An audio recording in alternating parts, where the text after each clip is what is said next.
What is an eBay reserve price for collectibles? Imagine bidding on a rare collectible and wondering if the seller will accept your highest bid. That's where the reserve price comes into play, but what exactly is it? An eBay reserve price is the lowest amount a seller is willing to accept for an item in an auction.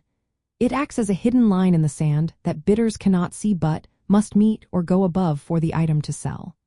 The reserve price is not visible to bidders, but they are aware that one exists.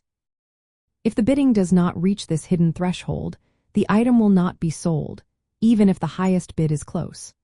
For collectors and sellers, this is a useful tool to protect the value of high-end or rare items. For example, if a seller lists a vintage comic book starting at $10 but sets a reserve price of $100, the item will only sell if bidding reaches at least $100. The starting bid is what everyone sees and begins the auction with, but the reserve price is the minimum the seller wants. If bidding does not reach that level, the seller can choose to not sell the item. Setting a reserve price does cost extra fees on eBay, so sellers weigh the cost against the benefit of safeguarding their item's worth. For collectibles and antiques, which can have subjective or fluctuating values, a reserve price helps prevent selling below what the seller believes is fair.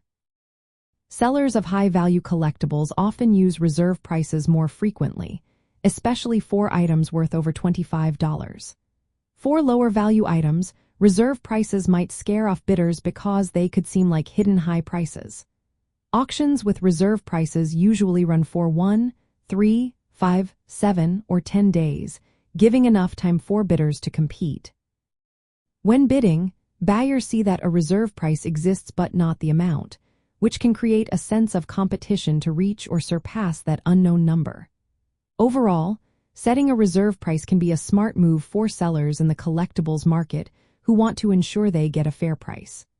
It helps balance the risk of not selling at, all with the chance of selling at or above their minimum acceptable amount. Remember, though, that reserve prices can influence how bidders view the auction, so it's important to consider the potential impact on interest and final sale price.